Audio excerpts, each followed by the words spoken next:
And so with that, let's sit tall and close the eyes. Breathing in and breathing out.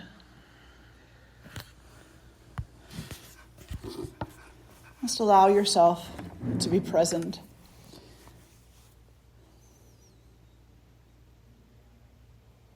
Be present to the breath that you are breathing in and breathing out.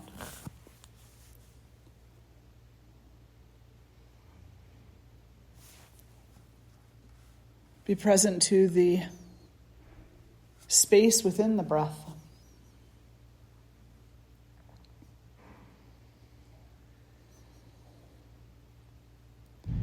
Notice how the breath lulls you, compels you into an even deeper quietude, constantly inviting you to travel deeper into the mystery of your own self.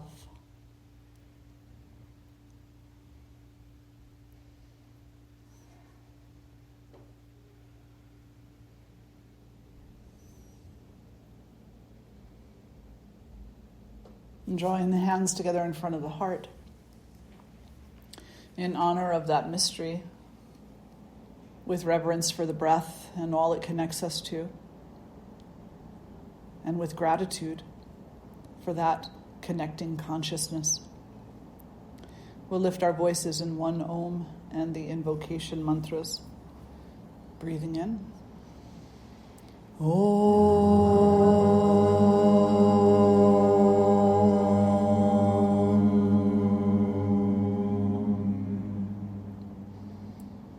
Shri Guru Bhyo Namaha Hari Om.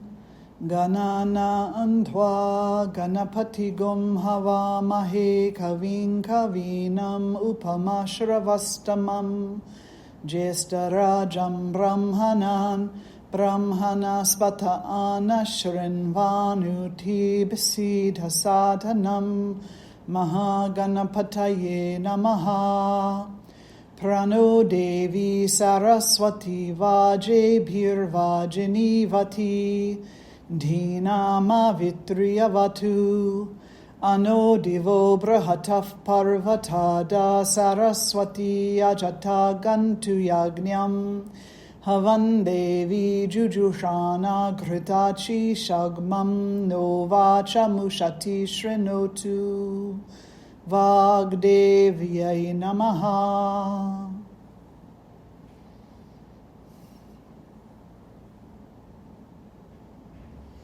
And gently releasing the hands down and fluttering the eyes open. And so today's conversation, we're going to focus on some of the definitions for yoga that Krishna provides in the Bhagavad Gita.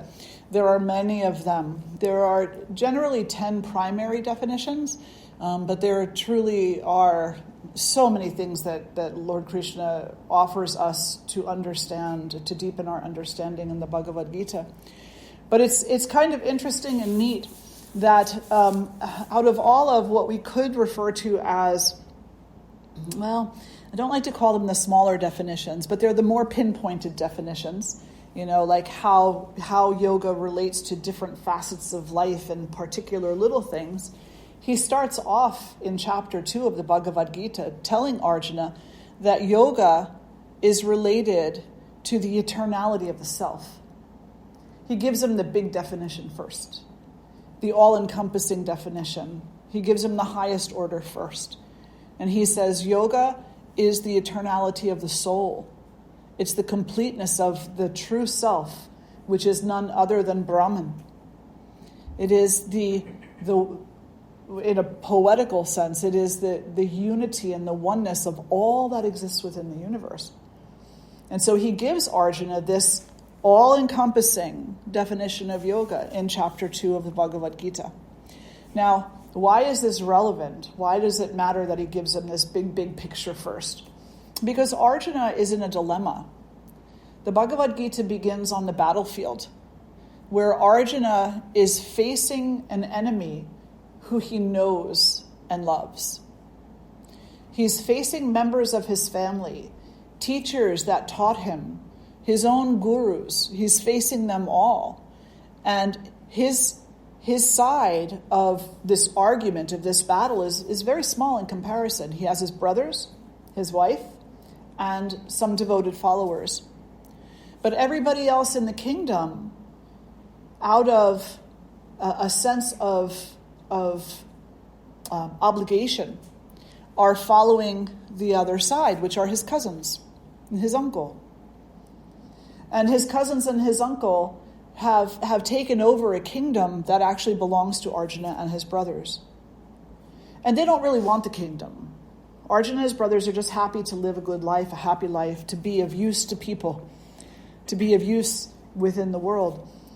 But there is an honor at stake because the cousins stole the kingdom from them in a crooked game of gambling, and then banished them and said, you need to leave for a certain number of years and go live out in the forest, never let anyone see you, be aware of your existence, and as long as you abide by that, when you come back, then we'll give you the kingdom back.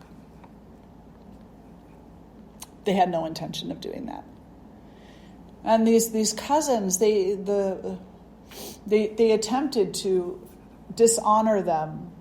They tried to lie and say, well, we know somebody saw you. We know that you broke your vow. They tried many, many different things. But what it came down to is that the cousins, of which there are 100, and their father, are corrupt, crooked, harming society. And Arjuna and his brothers represent all that is good within the universe and the world. And these two things are coming together to face off with one another. There's an individual whose name is Krishna. And Krishna in the Bhagavad Gita is someone who is similar to Arjuna's friend or his cousin. So he's seen as somebody who is close to Arjuna, but Arjuna doesn't know that Krishna is actually the Godhead. He is actually the personification of God. He thinks he's just his cousin and a really good warrior. So he goes to him for some counsel with regard to this war. In the same moment that he gets the idea to go to Krishna, the cousin, the head of the cousins, also gets the idea to go to Krishna because it's his cousin too. And so they enter Krishna's room at almost the same moment. Arjuna enters first and stands at the foot of Krishna's bed because Krishna is sleeping in this moment. Then the cousin comes in and goes around to the head of the bed and stands right next to Krishna's head. When Krishna is stirred out of his sleep, he looks forward and sees Arjuna first. And he says, "What's up? What do you need?" And the cousin gets all angry and says, "Oh, no. You have to talk to me first." And Krishna says, "Well, I opened my eyes and saw Arjuna first. So I will ask Arjuna what he would need. You came up here out of ego. You came to me here where I could not even see you, thinking that you would overwhelm me with your presence rather than humble yourself by being within my purview." So he said to Arjuna, "What do you need?" And Arjuna explained to him the situation and said, "We're having a battle. I'd really like your support." And so Krishna thought about it and he said, "Well, I can't pick sides. But what I can do is say, one of you can have my armies and the other can have me as a counsel." Well, the cousin jumped up and said, "I should pick first because you let him talk first." And so Krishna said, "Let Arjuna pick first." And Arjuna said, without even hesitating, "I take you as my counsel." And here the cousin is like, "Yes, I got the armies. I'm good." So the day comes when the battle is to begin. And it would be typical, potentially, historically, at that point in the history of the world, The wars were perhaps a bit more gentlemanly, if you wanted to say it that way. They would ride out onto the center of the battlefield and take an assessment of who showed up to fight. And so Arjuna says to Krishna, drive me out onto the battlefield. And Krishna says, nah, not really a good idea. Let's just do this. Let's do this and be done with it. And Arjuna says, no. I want to see who came. Drive me out to the center of the battlefield so that I can make the assessment that I need to make. And Krishna says, okay. He drives him out there to the center of the battlefield in a horse and chariot. Arjuna looks to one side and sees his beloved and his brothers and his good friends and devotees who have stayed loyal to him. Looks to the other side, sees his cousins, his teachers, his uncle, who he still loves, and breaks down into what's called Arjuna's dilemma. Falls down to the floor of the chariot, drops his bow and arrow, which is a very big thing because he is one of the greatest warriors in the world. And so for him to relinquish his weapon is a huge statement of the state of his mind. And he says to Krishna, I can't do this. I will not fight this battle. And they start a conversation. And he asks Krishna so many questions during 18 chapters, called the Bhagavad Gita, the Song of God. And one of the things that he says to Krishna early on is, it's better if they kill me without me even raising a finger to defend myself against them. Because if I fight this battle, if I enter into this war, all kinds of horrible things are going to happen. The world is going to be turned upside down. Women will be tainted forever. Cities will lose all of their ethics. And Krishna's listening to him, and you can only imagine, like, he's scratching his head going, like, dude, that's what's happening already. That is not your concern. Your concern is not with the outcome. Your concern is with the quality of the work at hand. And you're justified in this battle because those things that you are so afraid of are already happening. So you need to stand up and meet this moment. It is your karma. It is your dharma. It is necessary. And in this place and time where Arjuna is so confused and so lost to his own self and to the purpose of his own life, Krishna tells him it is better that you enter into yoga, that you come to understand the eternal nature of the soul,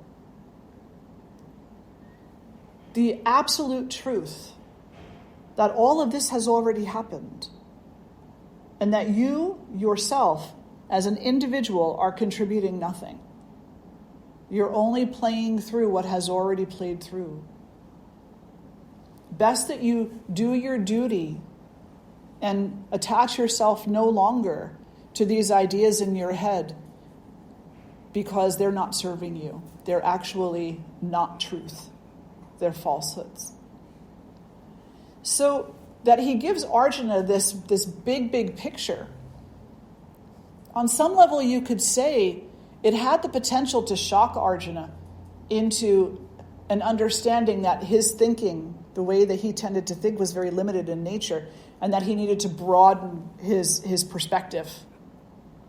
He needed to let go of the stories that he told himself about his smallness and the egoic aspect of his thinking, that he was the one who was going to do this. But we go through every single day of life like that, don't we? We're like, well, if I can't make a big change and impact in the world and end hunger, then why should I even bother? If I can't regreen the entire environment and be the solution, then why should I even get involved in a small, tiny little grassroots organization that just takes care of a local forest? We set our ego to think that we have to do it all, or we will do none. And if we do some, we'll do it with regret and resentment that it can't be more. We're so invested in the outcome that we forget The outcome is not within our control. It is only the work at hand and the bhavana that we bring to that, the attitude, the quality, the ethic that we bring to that. That is what matters. So Krishna gives him this huge picture of yoga, perhaps, and I'm taking license here, of course, because it doesn't say this, but you could just imagine that it's perhaps with the hope that it will kind of shake Arjuna a little bit into thinking beyond his limited ways of thinking. But it doesn't exactly happen that way, because it goes on for 17 more chapters, 16 more chapters. So Arjuna, it just opens up within him more and more questions about the quality of his humanness and the purpose of this battle, and why, like, what could this possibly serve to do this? And so at one point he says to Krishna, it's better that I go off and become a monk. I should go off and become a monk and just live in the caves and do nothing but study the scriptures.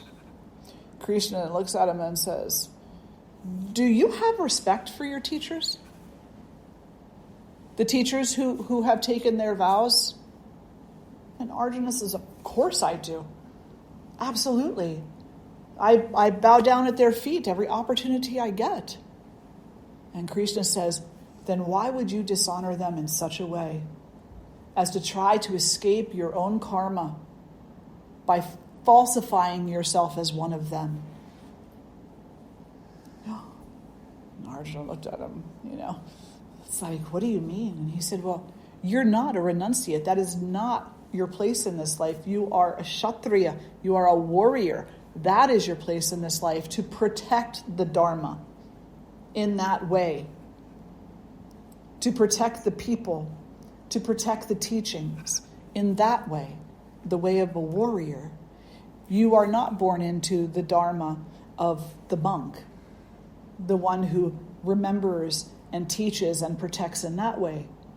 No, so you cannot discard your Dharma for the sake of their Dharma, to adopt their Dharma, because that's a falsification of your own purpose. That's a denial. And to do so is a great disrespect. There's teacher, there's student. And certainly students can be teachers and teachers are students and all this other stuff.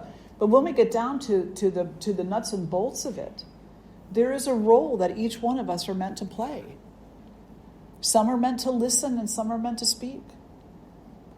And if you are meant to speak and you turn silent, if you are meant to act in a moment and you think you choose not to, then you're turning your back on yourself and on your own Dharma. If you're meant to stay silent and you think you speak up, when what you're really supposed to be doing is learning, then that too is turning your back on yourself. But it's very hard to know sometimes when to be silent, when to speak, when to remain non-attached, and when to take some type of non-attached action. It's very difficult to know these things. And so he goes on at another point in the Bhagavad Gita and he says, yoga, because Arjuna asks him, I believe that it's in, it's either chapter 3 or 4. Arjuna asks Krishna, he said, well, tell me what is better. Is the yoga of action better? Or is the yoga of renunciation better? Like, which one has more weight here in the bigger picture of things?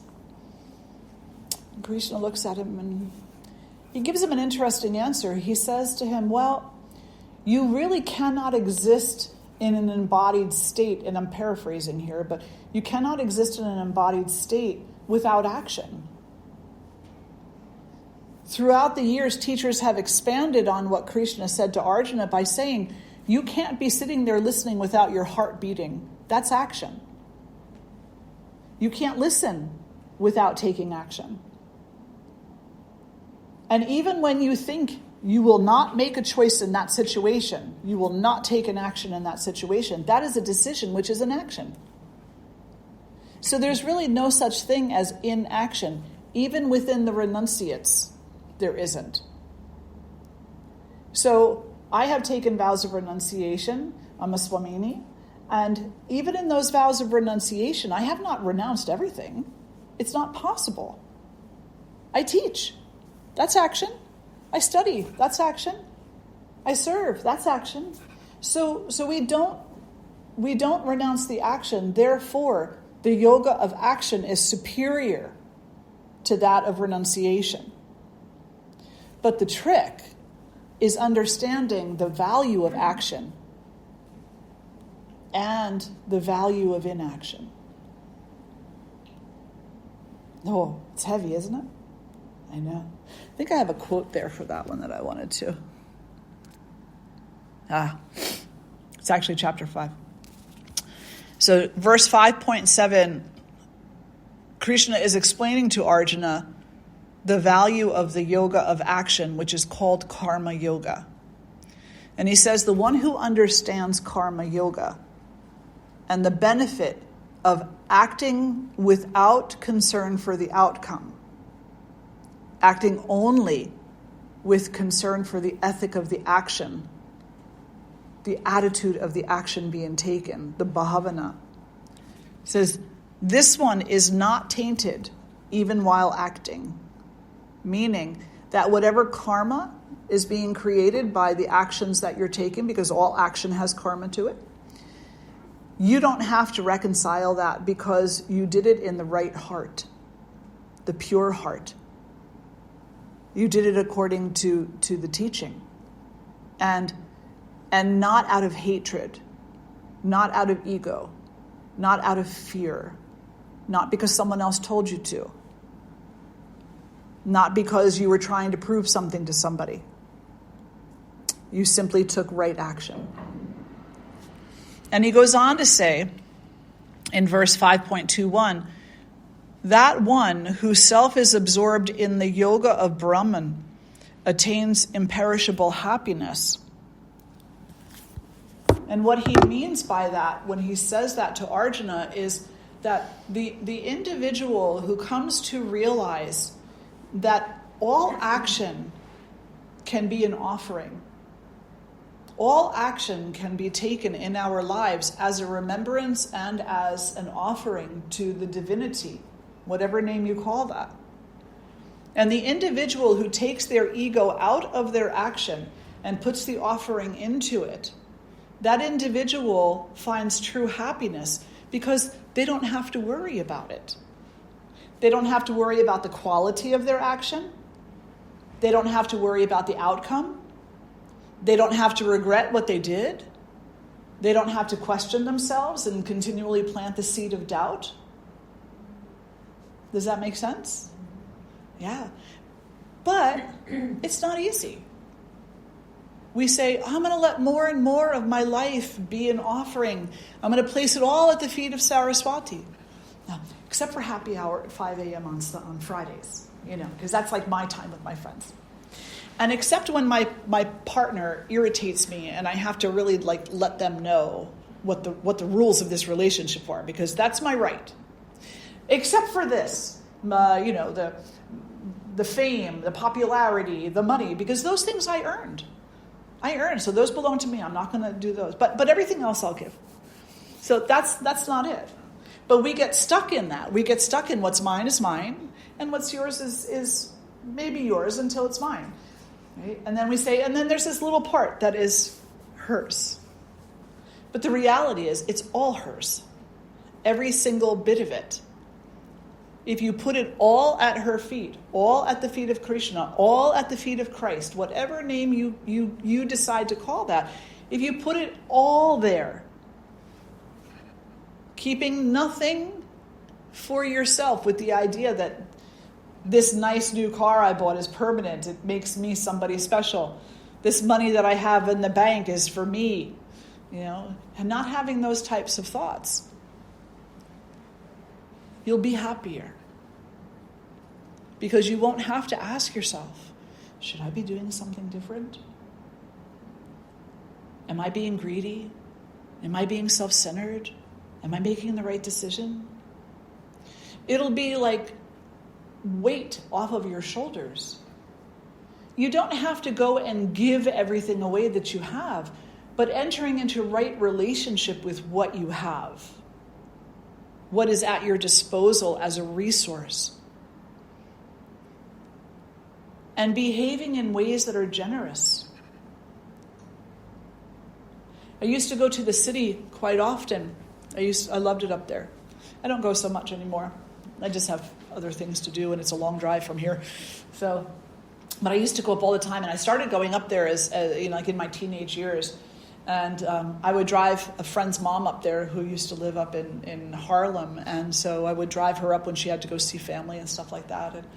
And then I would go up there and hang out with my friends and stuff. And when I would hang out with my friends up there, we'd walk around and we'd go see the sights and just hang out, have bagels and coffee and whatever. And whenever I saw the homeless on the street, I would always give them something. Maybe give them a bagel and a coffee or some money or something. And I had this one friend who would always say, "Why do you do that?" I would say, because they're homeless and because I can. And he would get so mad at me, so angry with me. And he would always try to talk me out of it. And I would just ignore him, He would say his piece and I would just ignore him and go give it to him anyway. But this one time we're up there, there's a group of about 5 or 7 of us, and we're up there and we're walking around. And there's an elder man on the street, and he looks cold. It was not a warm day. And so I went to hand him some money. And this friend of mine touched my hand to take it away and said, "Don't give it. He's just going to go drink it in the bar." And I had a moment. Like, I could typically just tolerate this, but in that moment I could not. So I turned around to him and I said, "Do you want to know why I do this? Do you want to know why?" And he was like, "Yeah, I really do. I want to understand, because otherwise you're just being stupid. Because you're throwing your money away after nothing." And I said, No. I said, "You're the one who is thinking ignorantly. You're thinking ignorantly because you're looking at this human being and you're placing a value on them. How do you place a value on a divine soul?" And he rolled his eyes back a little bit, because he didn't like the woo-woo side of me.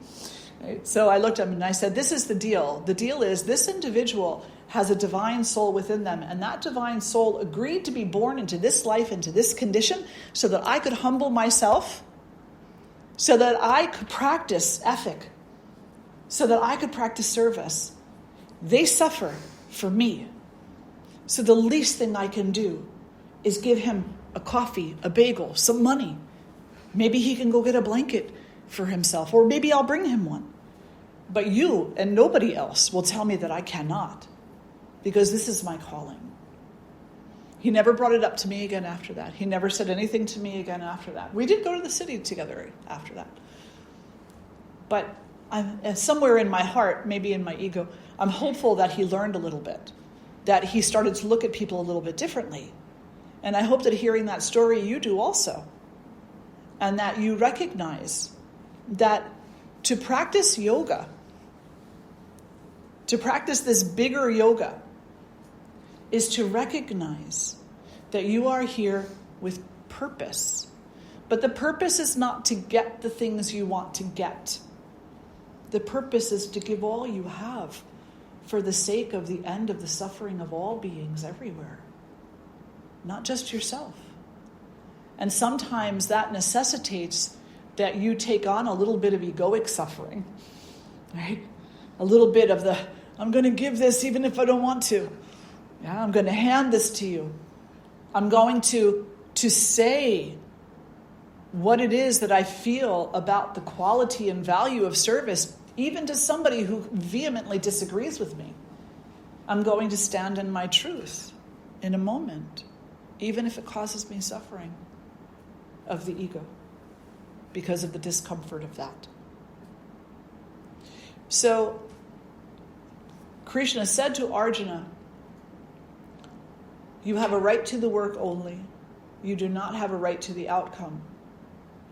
And in this regard, we can understand that he was implying that this overarching yoga is actually also about presence. It's about now. It's about this moment. It's not about the goal, the outcome. in the material realm of this world. It's not about that. You don't study the scripture today so that you can be a scholar next Thursday. You study the scripture today, you practice the asana today, you sit in the meditation today so that you can know God now. Who cares if you ever become a scholar? It doesn't matter. I still take classes. I sit with other teachers and I study. And from time to time, I'll be having a conversation. Someone will say, "Why are you a student in this class?" And I say, "Because I want to connect with God now. I don't need the certificate. I don't care about that. I want to have more and more and more, deeper and deeper and deeper understanding, deeper and deeper and deeper practice now." So putting myself into a situation where I go onto Zoom and attend classes with my teacher who's over in India and my other teacher who's in Austria, it gets me out of my head, out of my list of to-dos, out of my goal-oriented living, and into the moment. Chanting the mantras, studying the scriptures, being present to that, and therefore to the divinity. You know? In chapter 6, Krishna mentions the word yoga or yuga something like 20 times, 24 times, some great number of times in the verses in there. He mentions the word yoga. And he gives a lot of different explanations here. I'm going to read a few of them to you. Verse 6.1, yoga cannot be practiced without renouncing selfish motive. So yoga is the absence of selfishness. 6.12, he emphasizes action in yoga as a prerequisite for being calm and still. It is defined as not being attached to one's own actions, one's senses, and having no selfish motives, but only for the purification of the self. So he doesn't tell us here that we should be popping our nose into other people's business and telling them what to do. Well, you'd only be a better person if you would do this or that or the other thing, or do what I'm not doing in my life. You do it. Because the more that we put our nose into other people's business, the less we're putting it into our own. The more that we sit there and point the finger and in judgment at others, the less we're paying attention to what we are and are not doing. Most people who criticize you for the way you live are making bigger mistakes than you are and not heeding the lessons of those mistakes. Don't be one of those people. To abide in yoga is to abide in the quality of how you are living and how you are impacting the suffering, the well-being, and the unity of all beings everywhere. That is what matters. And so in 6.12, Krishna tells Arjuna this, purification of your own self. Then he goes 6.14 and he says, being absorbed in yoga is holding divinity in the highest. Being absorbed in yoga, so being yoga, is holding divinity to the highest. And so that means the more and more that you can orient your life toward being the offering, toward the constant communication with God, toward the constant devotion, the more you are practicing yoga. It's great to come out to a class every week. It's great to come out to 5, 6, or 7 of them a week. But a yoga class is 60 to 90 minutes a day. There's at least 22 and a half other hours in that day. What are you doing then? Well, I have to go to work. Great. Good. Well, my work keeps me from practicing yoga. Does it really?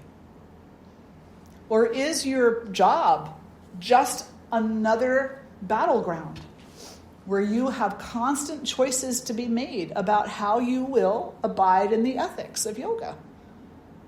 Nonviolence, truthfulness, non-stealing, non-grasping, economy of your own personal energy, contentment, cleanliness, compassionate discipline, self-study, and devotion. Your job is that practice ground. Your home life is that practice ground. Krishna never once says to Arjuna, in order to acquire yoga, you have to go to the temple. As a matter of fact, he tells him the opposite.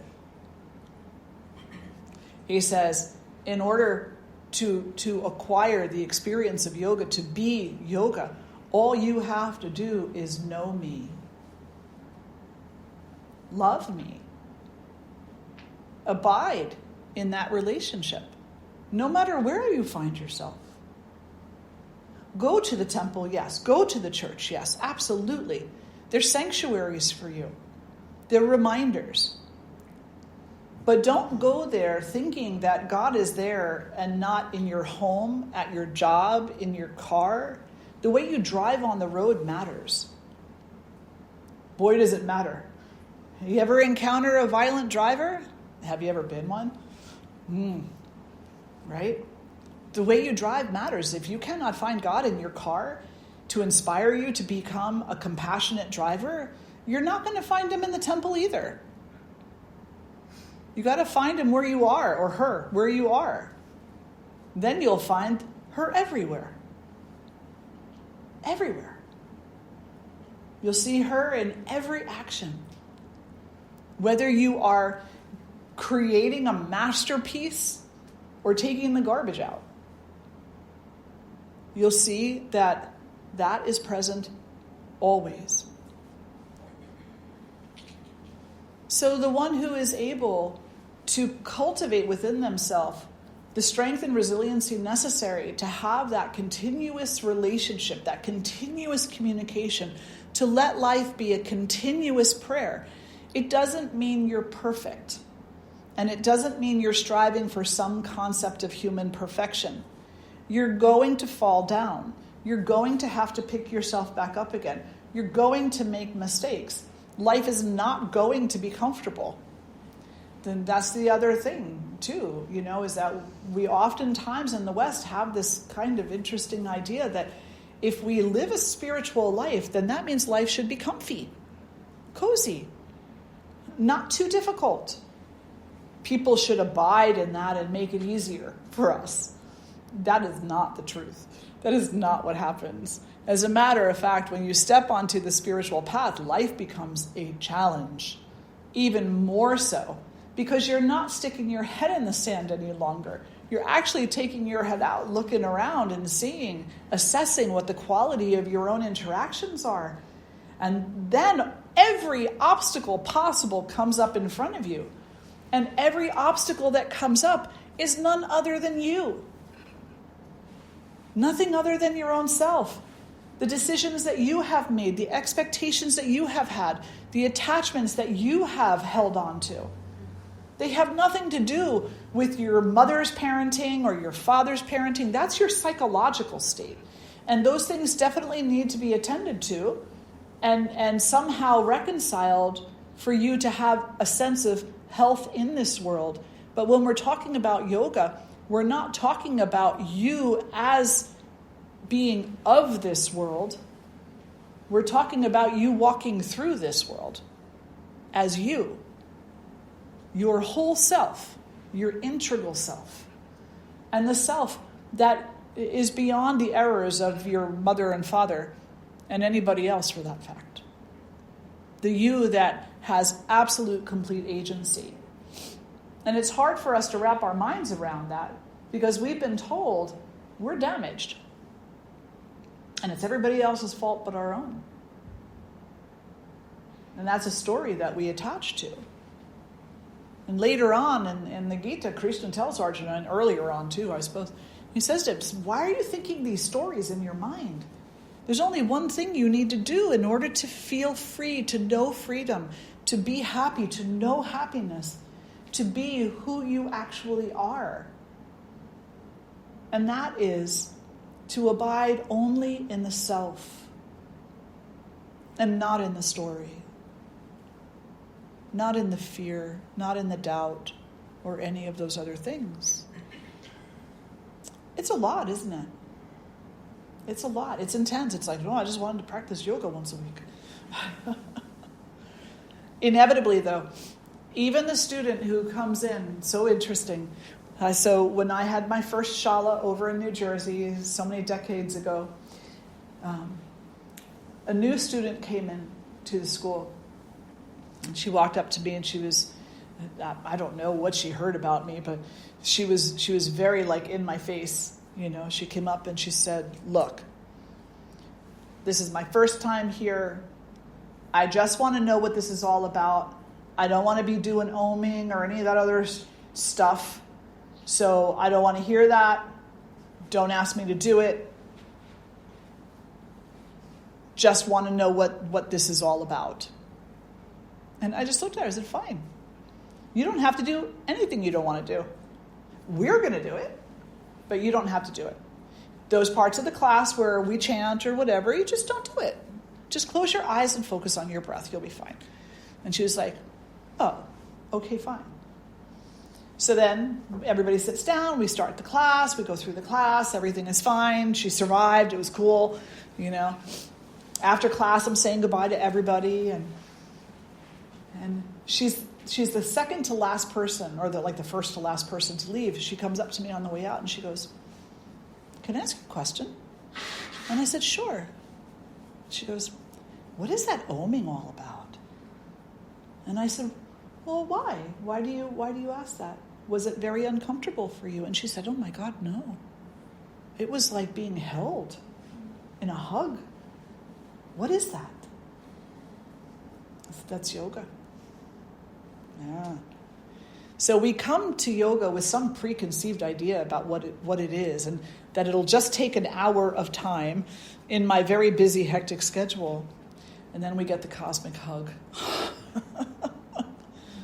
And so, you know, and in some abstract manner, Krishna tells Arjuna that too. He's like, take sanctuary in yoga. Take sanctuary there. Because that's what yoga is. It is sanctuary. It is the sanctuary of the truth of self. And that's your gift. That's for you. Each and every one of you. Yoga is not a lie. Yoga is not a misunderstanding. Yoga is not superpowers.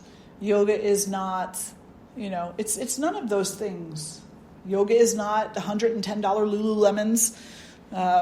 Right, that's what they're called, those pants that they sell for like $110. I think they're like $160 now or something. Crazy. You know, yoga has nothing to do with that. That's the material world. That's the human-made world. Yoga is the God-made world. The God-made realm, right? Of which you are inherently part of. You are never separated from, even when you're embedded in the man-made world. That is still your birthright, and your death right, and your spiritual right, is to know the God-made realm. He goes on to say, yoga is not possible for those who have extremes in sleeping or eating. Being absorbed in yoga destroys our suffering. One absorbed in yoga is free from the longings of selfish desires. Yoga steadies the mind, the thoughts, and rids one of suffering. In this regard, Krishna is sharing that yoga is two things. At a minimum, it's two things. It's that which frees you, and it is the freedom itself. Yoga is that which frees you from the bonds of suffering, from the attachments that you experience in this world. I have to have my coffee a certain way, otherwise my day is ruined. That's an attachment. I have to win this argument. I have to be right and make my point. That's an attachment. I have to make this amount of money in a year, have this kind of a partner, live in this kind of a house, travel this many times a year. Those are all attachments. Yoga is the mechanism that frees you from that. And it is also freedom itself. Now, sometimes people get a little funny, and they're like, well, maybe I don't want to be freed from traveling a couple of times a year. It doesn't say you're not going to travel. That's not what it says. It says you will not be attached to a particular idea of what that looks like. Maybe travel is part of what you need to do in this life in order to fulfill all of your dharmas. Dharma is a really interesting word, just like yoga, because there is an overarching dharma, and then there's lists of different types of dharmas. And your overarching dharma as kind of the umbrella term, it simply translates as the way, the duty to be on the path of the universe, to be in sync with it, to be in the way of divinity. Not in the way as in being an obstacle to it, but in the way of as being absorbed into it. And then there's little dharmas. You have the dharma of the job, the dharma of your family, the dharma of your worldly responsibilities. Those are all dharmas too, but they're little dharmas that fall underneath this bigger dharma. So maybe traveling is necessary for you in this life, and you just happen to enjoy it as well. That's great. Wonderful. So now you get to actually enjoy it without the attachment that it has to look a certain way. Your plane has to be on time. They have to serve you the right kind of food on the plane. And if they don't, then the whole flight is ruined. You have to have a certain movie available to watch. You can't have any children sitting near you who are crying, right? So through the practice of non-attachment, we let go of these things. We don't let them irritate us so much. That's hard in and of itself. But the more that you see everything in your life as part of dharma, as an opportunity to reconcile karma, the less we want to get involved in the irritants, the irritated mind, because we know that the moment we become invested in an irritated mind, we start building karma again, karma that has to eventually be reconciled. But the more that we take action for the simple purpose of unity with God, with no harm meant to anyone, no harsh judgment, no greed, no hate, no none of that, no prejudice, no none of that, then whatever action we take is free of the sticky karma that has to be reconciled, because everything is an unintended consequence. And people say, well, okay, but what about religious fanatics who go out and hurt people for the sake of the religion? Does that mean that they're free of the consequence of their actions? No, it doesn't. Not at all. Because why are they taking those actions? They're taking them out of hate. They're taking them in order to hurt, in order to harm, in order to get rid of what they're not comfortable with. It's not action being taken out of love. It's not action that is truly an ethically based offering to God, or a communication, or a relationship to that. Because God is not looking at you saying, do me a favor, go down the street and get rid of the heathens. Okay? No, God is looking at you and saying, do yourself a favor. Clear the path so that you can speak to me more clearly, more honestly, more profoundly. Stop worrying about the heathens down the street, because they're not really heathens. They're my children too.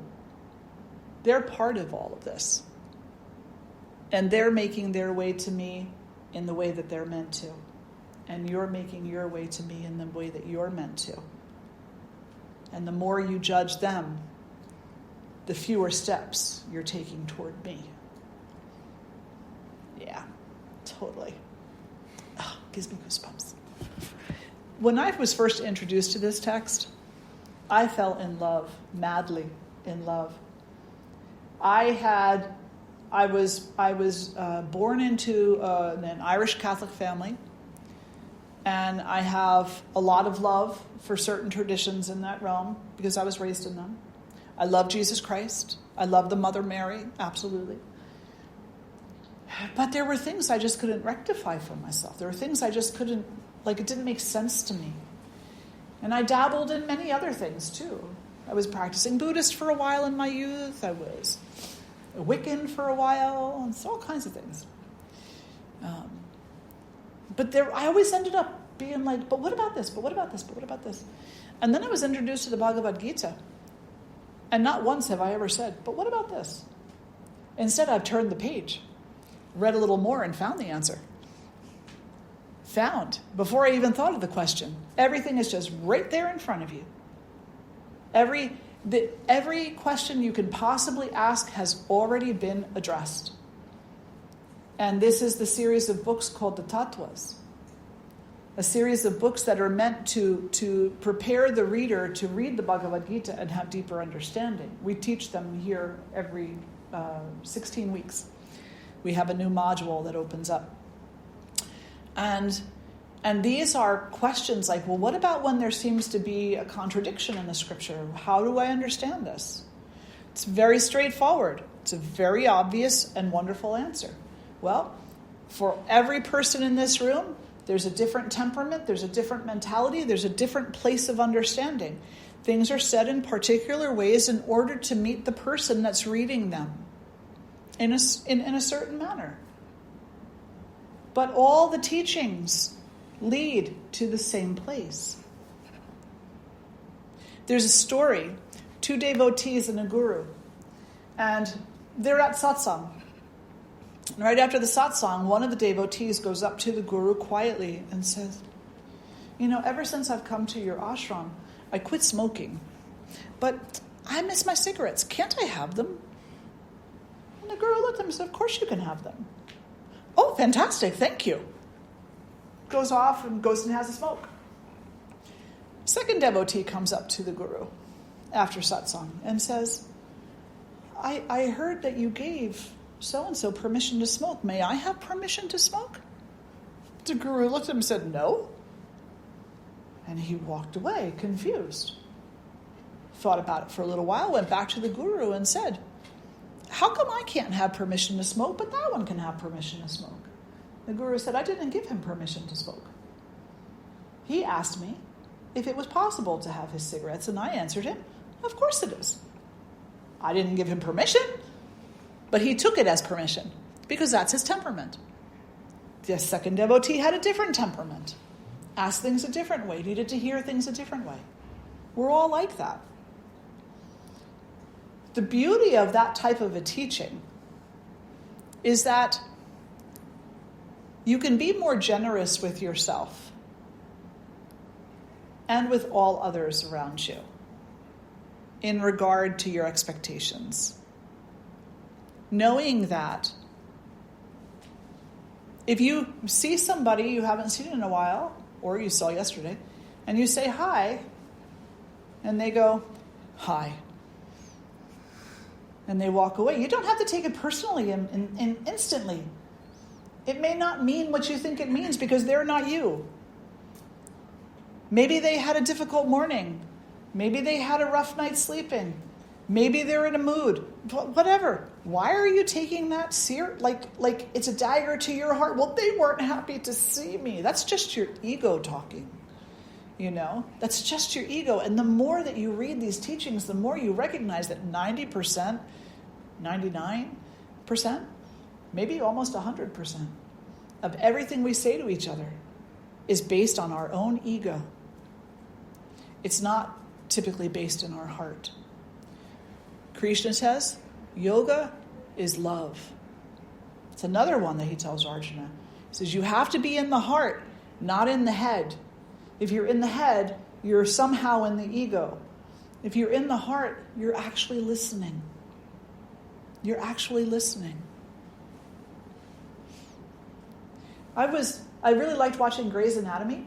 Anybody watch that show on TV when it was on?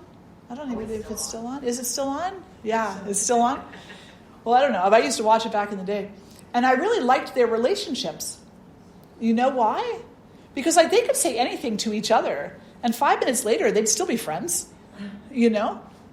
It's like, I forget which one of the characters it was, but they would say something like, not ready to talk about it, not going to talk about it, you know, so let's just not talk about it. And then the other one would be like, okay, let's not talk about it. You know, and it wouldn't be like, oh my gosh, you don't care about me because you won't talk about me. There was this dynamic on the show, which I really thought was quite mature, you know, for a soap opera-y kind of a thing. And there was really something to learn there, but I think it was a subtlety that was missed by a lot of people who watched the show, because they were more intrigued by the drama of the, you know, the injuries and stuff like that. But I like to watch it because of the relationships. Because you'd look at these people and be like, these are some messed up people, man. You know, but they loved each other anyway. But aren't we all? Aren't we all so messed up? Aren't we all suffering? Aren't we all lost to ourselves? Truly. And any teacher who sits in front of you and tells you that they're not lost to themselves is full of it.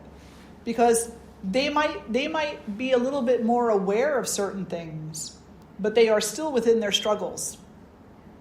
The only exception to that is the saint. And even the saint is suffering. Because it seems to be a prerequisite for sainthood, is to embrace one's own suffering and just meet it head on. Look at Joan of Arc, right?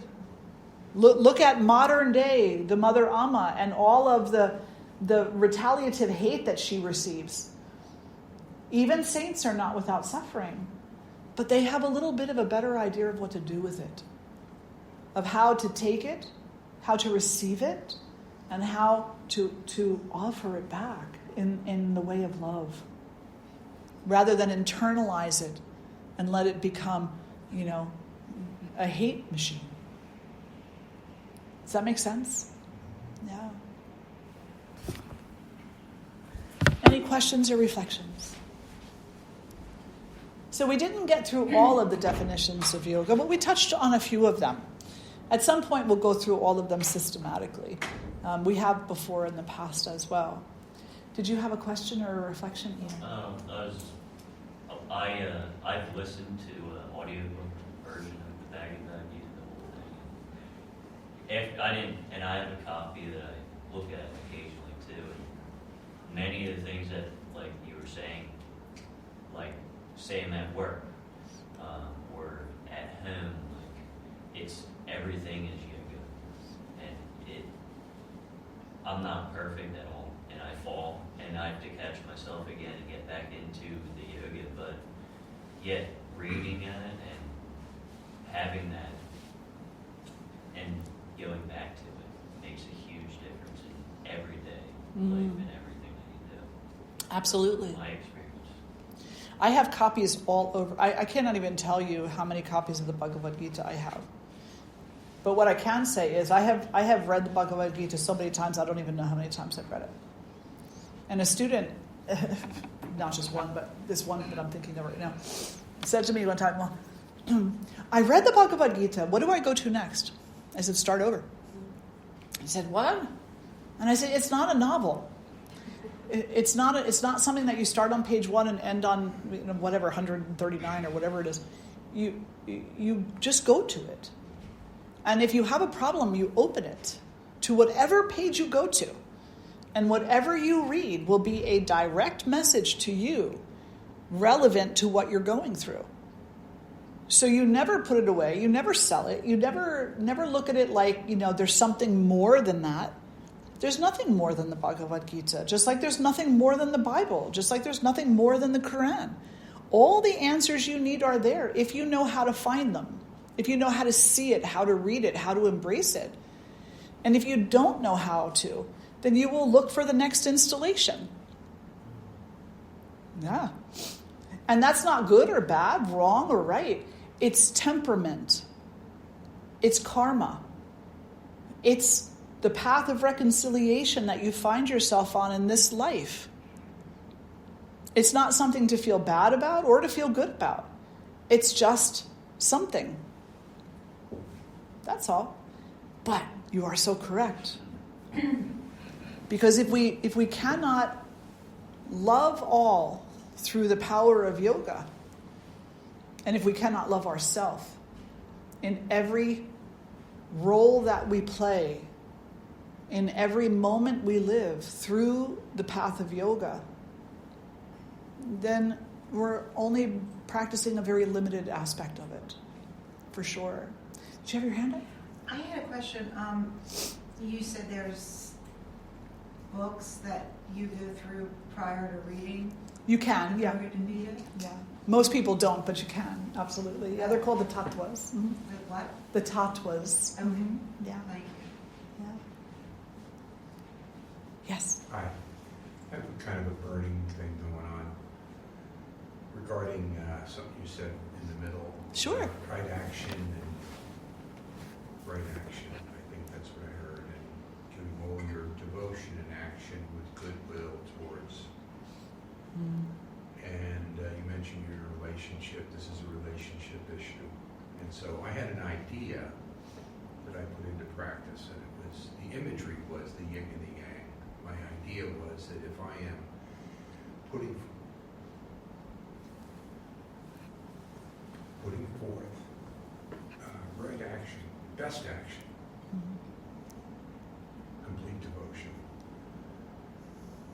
the expectation is the partner would reciprocate, and that would be harmony. That was the conceptual yogic idea. Fast forward 3 years, and the dilemma is perhaps, I don't know, but maybe it was more going than coming. And so at this moment, it's like, okay, pull back. That's a effed up concept, pull back and into self and reevaluate that, and what is the right amount? I guess that's the big question. What is the right amount of good action, and using discernment, you know when to say, okay, that's enough. I guess I don't know how to, that's not enough. It's all or nothing. So thank you for letting me share that. It's kind of paramount on my mind, and what you were talking about, I backed into it. Sounds like a dovetail what you were talking about. Absolutely. Thank you. You're very welcome, and thank you for sharing that. And I'll talk to the tattva a little bit more in a moment. But first, I think that dilemma is something that a lot of people deal with, because there's some thought in kind of the spiritual world today that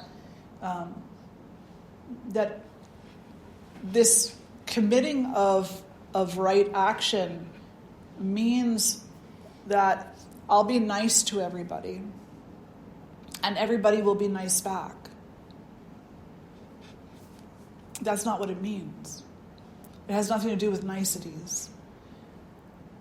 It means more along the lines of, I will practice kindness,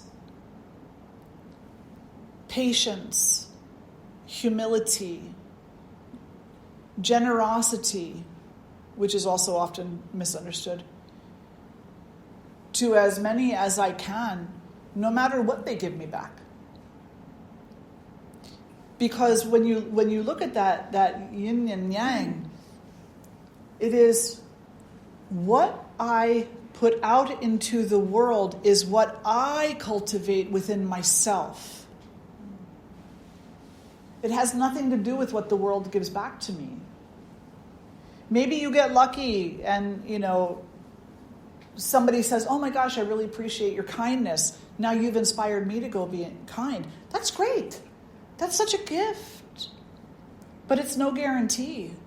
Because for that one person, you'll get 100 others who will be like, oh, you're being kind to me.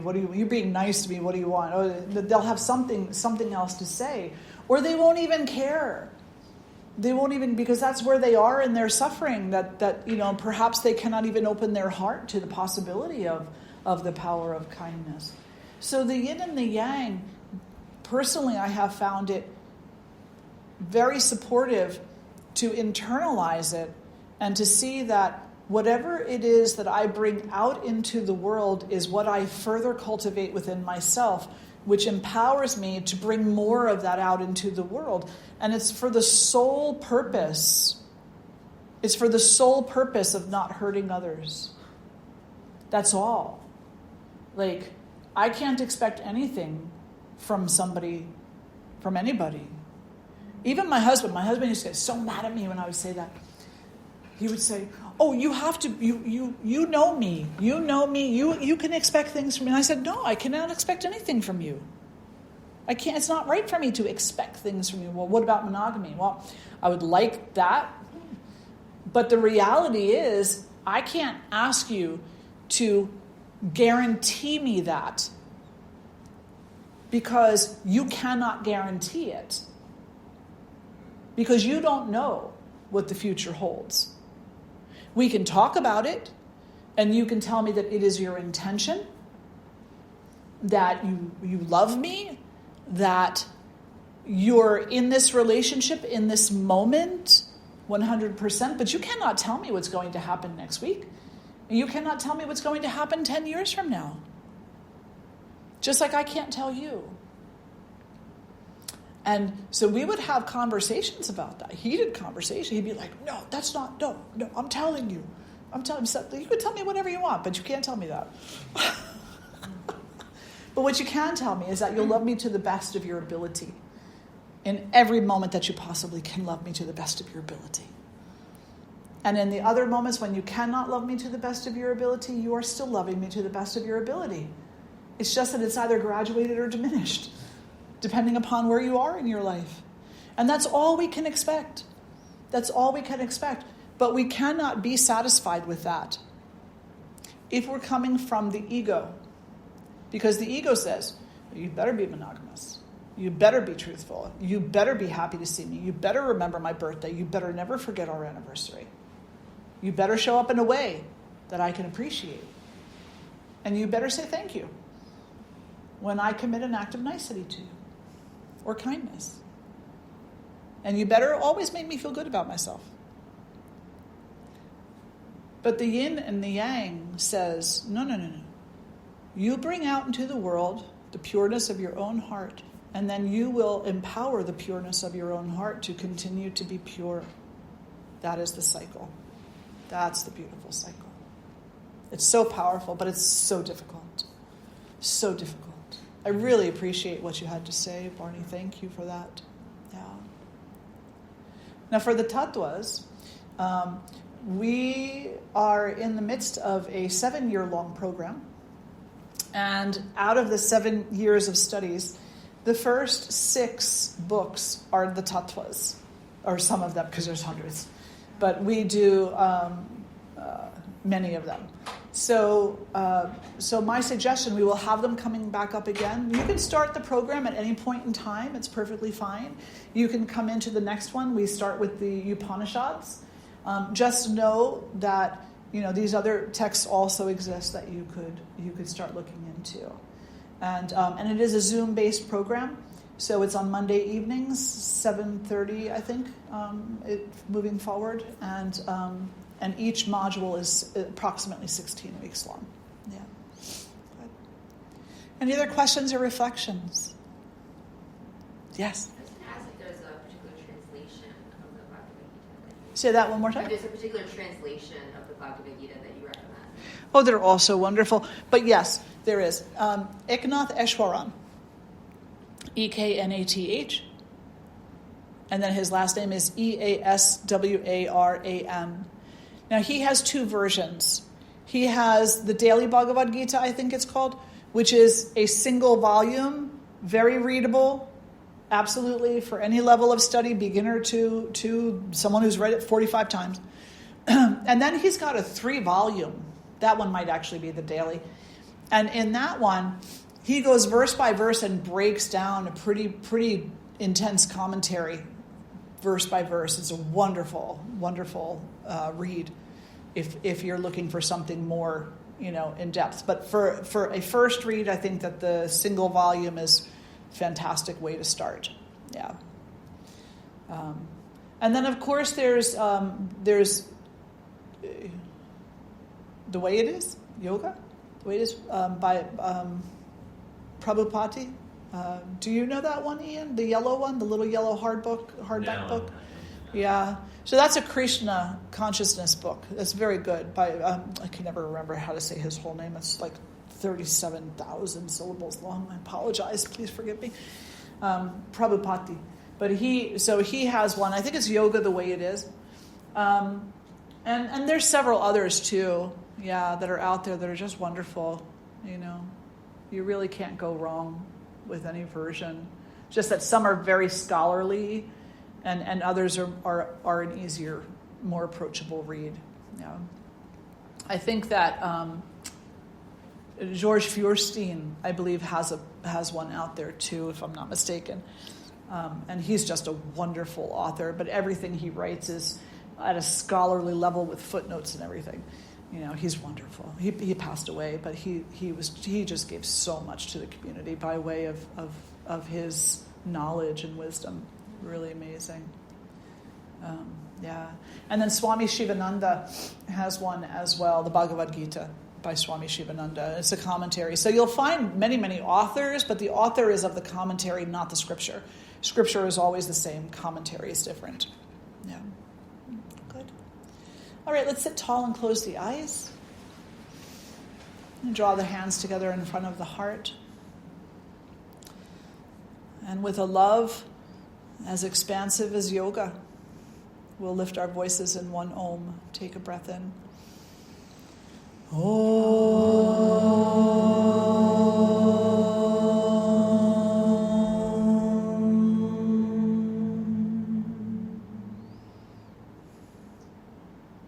Om Shri Matre Namaha.